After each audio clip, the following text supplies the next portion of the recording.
Hallo zusammen! Heute nehmen wir euch wieder mit ins Bella Italia an den wunderschönen Gardasee. Eine Region reich an Natur, Geschichte und Kultur, die es wieder zu erkunden galt. In unserem ersten von 3 Videos nehmen wir euch mit auf unsere 3 diesjährigen Radtouren durch die Region Trentino. In diesem Jahr sind wir es etwas ruhiger angegangen und haben auf den Touren nur rund 210 Kilometer und etwa 4700 Höhenmeter zurückgelegt. All unsere Touren findet ihr wie gewohnt auch unter Komoot und Luftaufnahmen Lausitz zum Nachfahren. Unsere erste Tour, die Campi-Ledrosee-Tour, war mit nur rund 46 Kilometer zwar nicht allzu lang, mit 1900 Höhenmeter, aber sehr anspruchsvoll. Zuerst fuhren wir wie gewohnt von Torbola aus nach Riva in Richtung Campi bzw. Monte Tofino.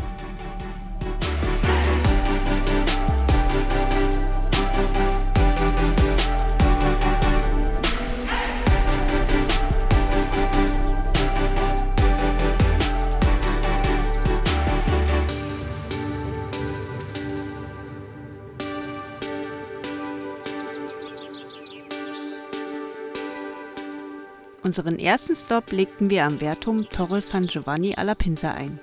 Nicht nur der Ausblick über Riva ist traumhaft, sondern auch die alte Ruine. Laut Infotafel befand sich hier einst ein Wehrturm.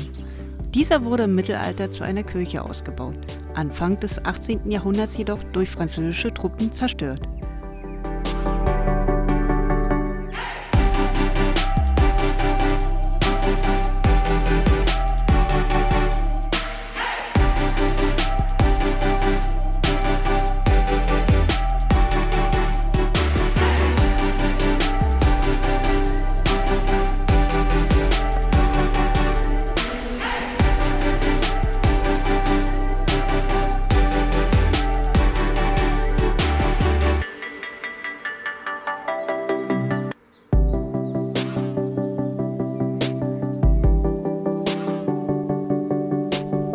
Über das Dorf Righi bei Campi ging es dann recht zügig weiter in Richtung Cimadoro, jedoch auch sehr anstrengend auf 1700 Höhenmeter auf unbefestigten Wegen.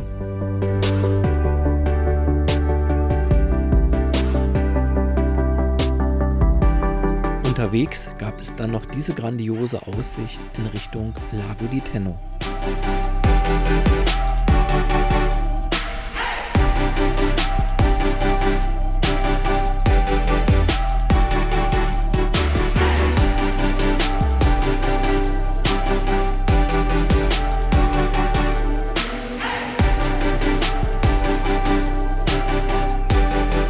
Ein weiteres Highlight war auch die völlig einsame Anhöhe Cima Sclapa mit Blick in Richtung Lago di Ledro, aber auch in Richtung Tennosee. Aber schaut am besten selbst.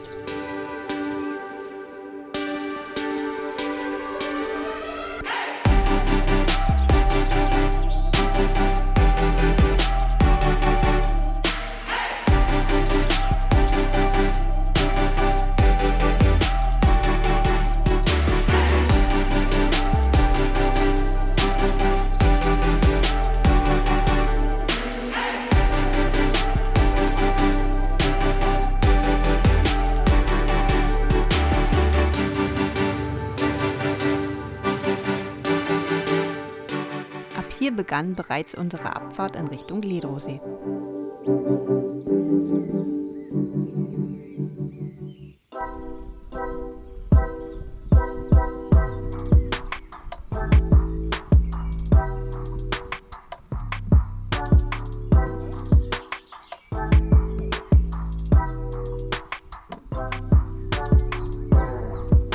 Leider waren die Wege gar nicht mehr so gut und wir mussten ein ganzes Stückchen schieben. Dafür hatte Thomas aber auch sehr viel Spaß beim Filmen.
Unser nächstes Ziel war die Madonnina di Besta, welche hoch über dem Ledrosee liegt und über diesem wacht.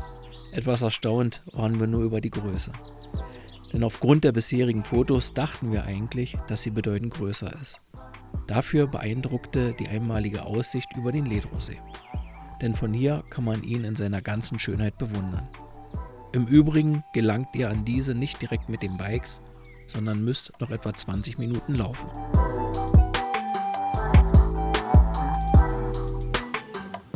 Am Ledrosee im Mesolago angekommen, erwartete uns leider strömender Regen, was uns aber nicht wirklich davon abhielt, weiter in Richtung Gardasee zu fahren. Entlang des Baches Bonale gab es immer wieder einige besondere Highlights, welche wir euch natürlich auch nicht vorenthalten möchten.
Nach einigen Kilometern erreichten wir die alte Bonale-Straße.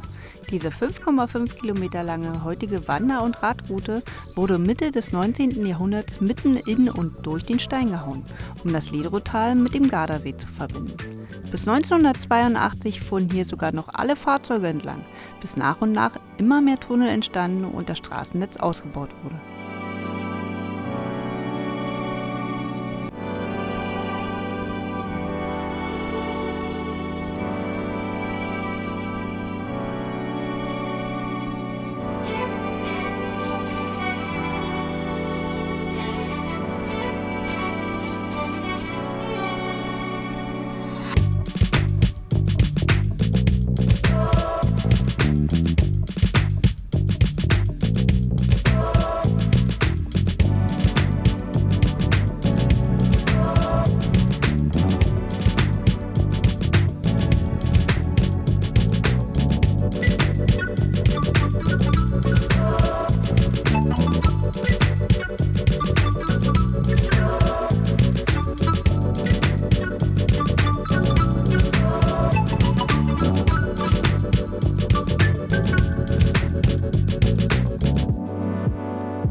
Auch findet ihr auf der historischen Straße eine unterirdische österreichische Festung, welche insbesondere im Ersten Weltkrieg ein wichtiger strategischer Punkt an der Grenze zwischen Österreich und Italien war.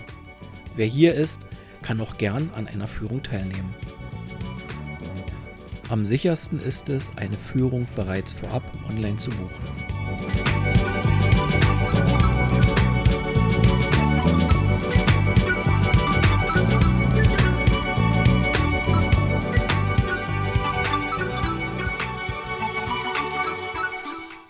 Aber auch oberirdisch gibt es noch immer etwas zu entdecken, wie dieses Bunker- und Stellungssystem unterhalb der Zypressen.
Zurück in Riva ging es entlang der wunderschönen und gepflegten Hafenpromenade wieder zurück nach Torbole zu unserem Fahrradverleih 3S-Bike, damit Wolfgang unsere Bikes wieder für die nächste Tour vorbereiten konnte.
Unsere zweite Tour, die Sakertal-Drehner-Terlago-Tour, war mit 81 Kilometern und 1200 Höhenmetern etwas entspannter und auch nicht so anspruchsvoll. Leider war diese Tour sehr von Regen geprägt.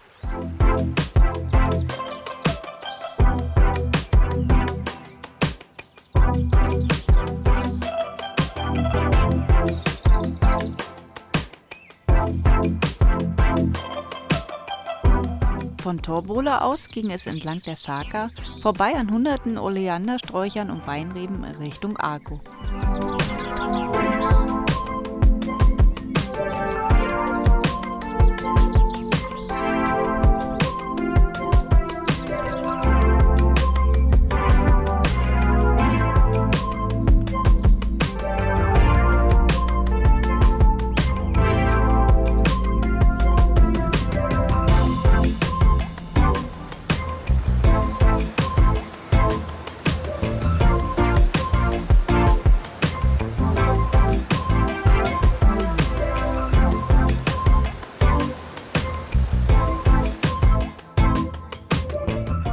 Kurz nach Arco erwartete uns der erste Anstieg.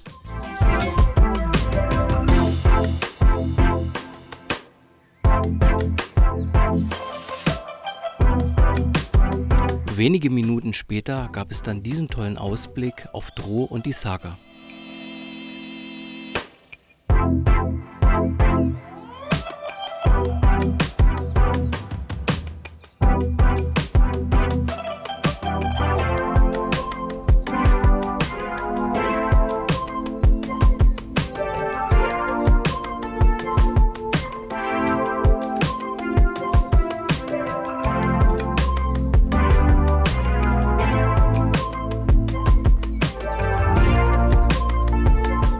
Unseren ersten Stopp legten wir nordöstlich von Arco an der Cave di Pita und Cave di Bassa ein, beides ehemalige Steinbrüche.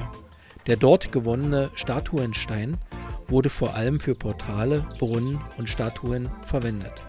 Die Höhlen boten aber auch Schutz und dienten als Zufluchtsort während der Kriege. Nicht nur für Wanderer, sondern auch für Kletterer ist der Ort eine ganz klare Empfehlung.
Von der Radtour gut durchgeschwitzt erhaschten wir noch einmal diesen wunderschönen Blick über die Saka und das gesamte Tal.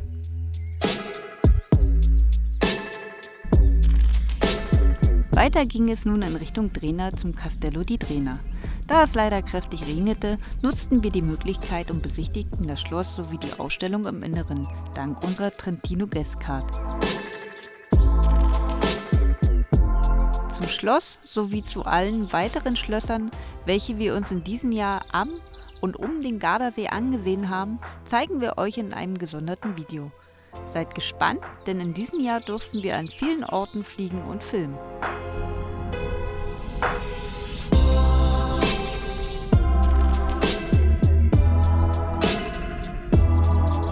Nachdem der Regen wieder etwas nachgelassen hat, ging es weiter in Richtung Glasino zum Castello Maduso. Die mittelalterliche Burg ragt hoch über dem Saka-Tal und hat eine sehr wechselhafte Vergangenheit.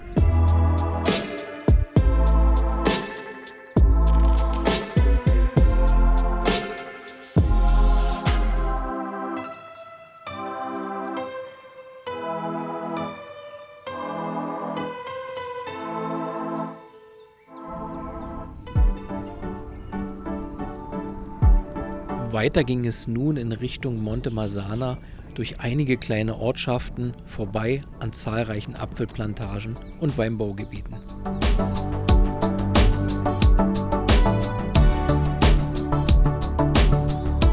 Am Lago di Terlago legten wir eine Brotzeit ein und schauten einigen Wakeboardern an der Lakeline Terlago Anlage zu, wie sie über Hindernisse sprangen und den Slalom-Parcours absolvierten.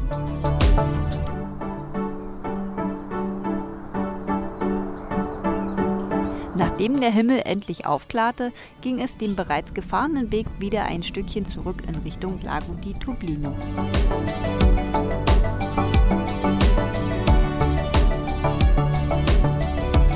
Am See angekommen, erwartete uns ein Holzsteg mit grandiosem Blick auf den See und in Richtung Monte Brento und Casale, auf denen wir im letzten Jahr mit den Bikes waren. Ein wenig weiter erreichten wir dann das Castello Toblino, ein idealer Ort für Luftaufnahmen. Das romantische Schloss am Seeufer des Toblino-Sees ist eine der berühmtesten Seefestungen im Val di Laghi und im gesamten Trentino. Zudem war es Schauplatz zahlreicher Geschichten.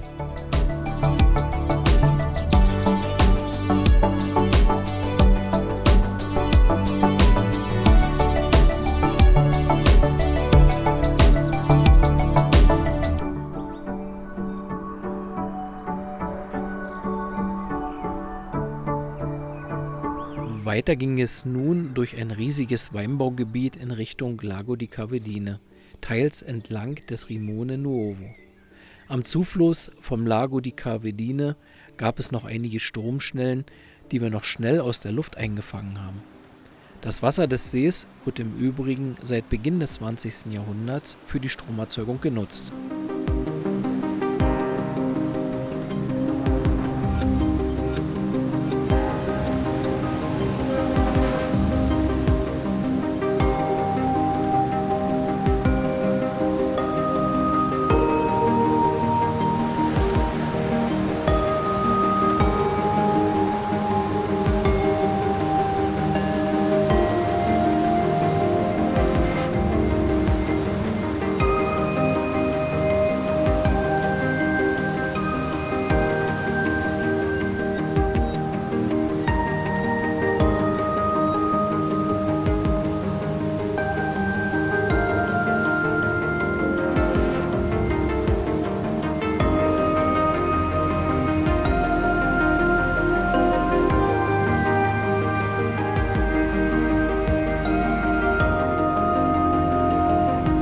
Weiter führte uns die Tour entlang eines Felsenmeeres, welches eher einer Mondlandschaft ähnelt. Das Naturschutzgebiet Maroc di Dro ist das absolute Gegenteil zur bisherigen Landschaft. Wer etwas Zeit und Lust auf Wandern hat, findet hier sogar zahlreiche Abermillionen von Jahren alte Fußabdrücke von Dinosauriern.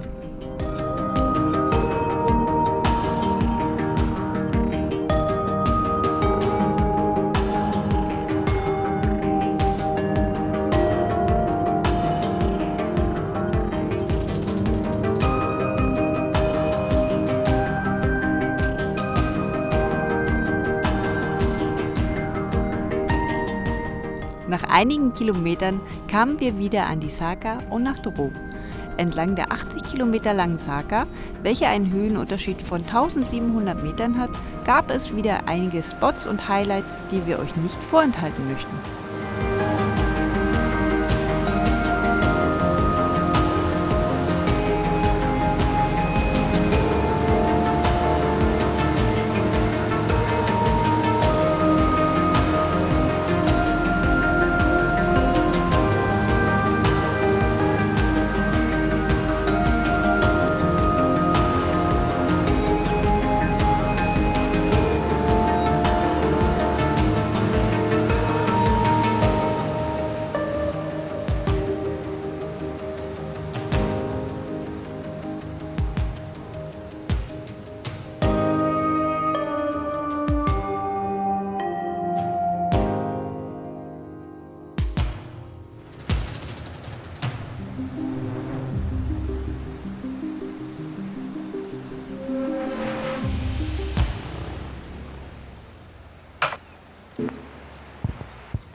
Die Saka ist im Übrigen der Hauptzufluss des Gardasees. Den Weg durch die engen Canyons, teils schwindelerregende Schluchten folgten wir, wie schon so oft, wieder zurück nach Torbole zu unserem Fahrradverleih 3S-Bike.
Unsere dritte und letzte Radtour war 75 Kilometer lang und wir hatten 1600 Höhenmeter vor uns. Sie führte uns zuerst in Richtung Nagor Torbole. Am ersten Anstieg gab es bereits diesen beeindruckenden Blick über Torbole und den Gardasee.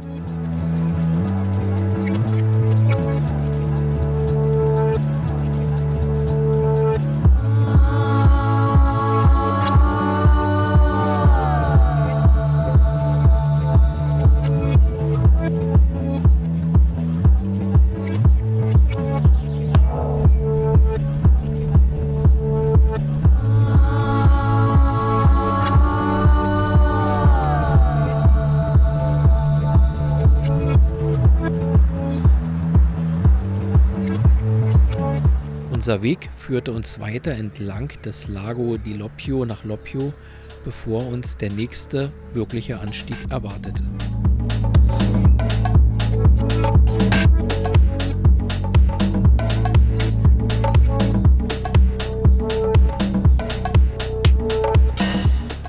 In dem kleinen Dorf gibt es diesen historischen Kirchturm, an dem noch immer die Spuren des Ersten Weltkrieges zu sehen sind. Im Speziellen die zahlreichen Einschusslöcher der Österreicher.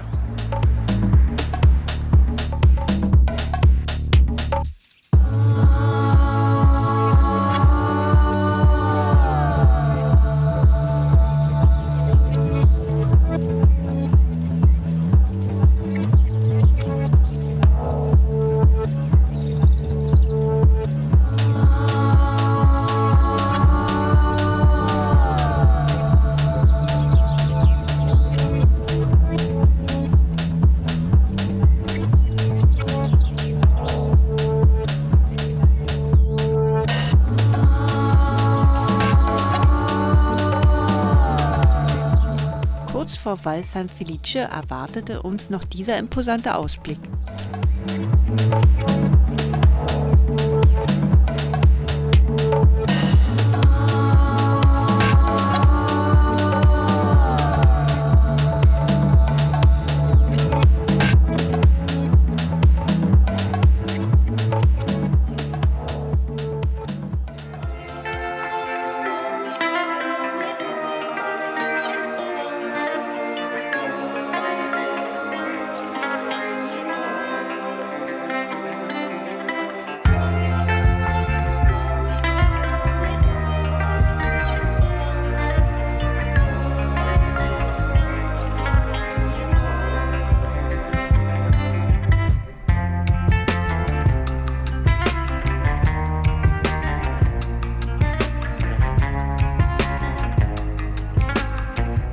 Vorbei am Monte di Santa Giustina um Malga Monte Garda erreichten wir nördlich von Ronsochenes diese einsame Hochalp.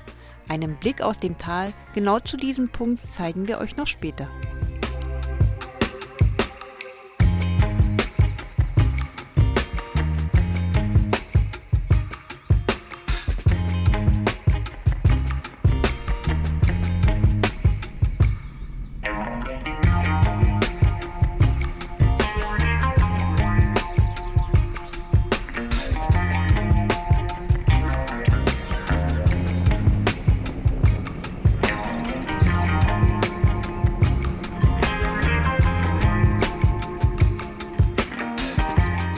Kurzen Stopp legten wir am Lago di Che ein. Dieser kleine See, welcher ruhig und abseits vom Tourismus gelegen ist, sollte von euch unbedingt angefahren werden.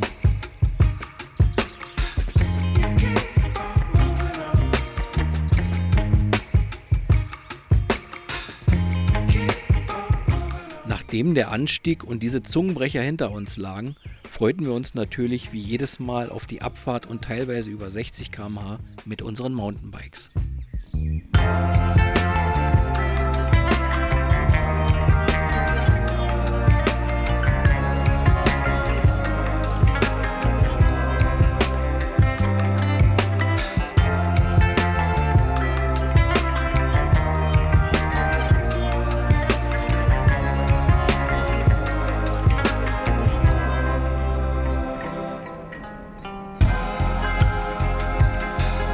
Am frühen Nachmittag fanden wir dann einen geeigneten Punkt für unsere Brotzeit. Dieser lag oberhalb von Aldeno mit einem Panoramablick über das Val del Adige, besser bekannt als das Etschtal. Die Etsch ist mit 409 Kilometer der zweitlängste Fluss Italiens. Sie entspringt in den Bergen in Südtirol, durchfließt das Etschtal und Verona in die norditalienische Tiefebene und mündet südlich von Venedig in das Adriatische Meer.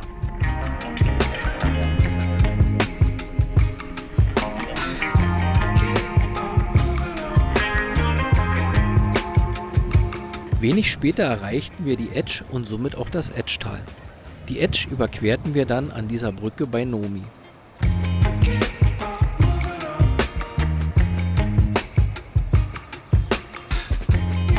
Entlang der Etsch dauerte es nicht lang und wir sahen, wo wir heute schon einmal waren. Leider war der Blick aufgrund der Wolken nicht mehr so erstklassig wie vom Berg aus ins Tal.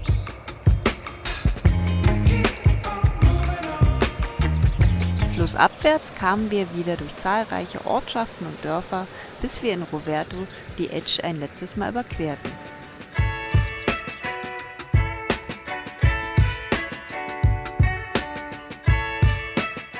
Vorbei an einigen Weinbaugebieten kamen wir in Lobbio wieder auf unsere ursprüngliche Route zurück und es ging weiter über Lago Torbole nach Torbole zu Wolfgang und seinem Team. Bevor wir die Räder wieder abgaben, entschlossen wir uns noch einmal kurz nach Riva an den Strand zu fahren, um uns abzukühlen. Dieser Teil ist jedoch nicht mehr über Komoot festgehalten.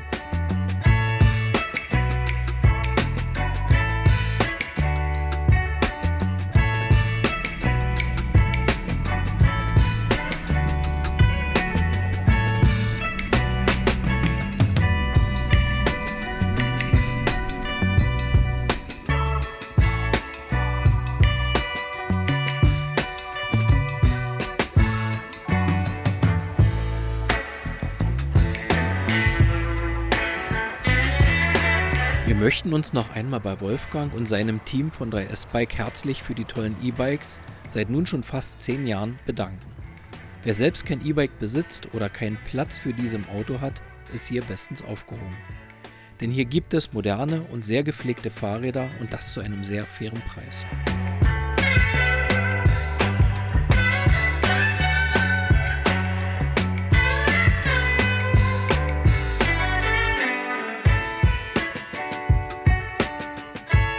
Das war's leider schon mit unseren diesjährigen Radtouren am Gardasee.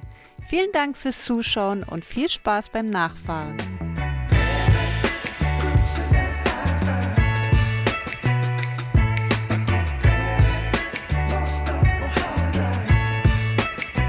In unserem zweiten Video nehmen wir euch mit auf unser Boot an den südlichen Gardasee und zum Wandern in den Bergen am westlichen Ufer des Sees. Seid gespannt und bis bald!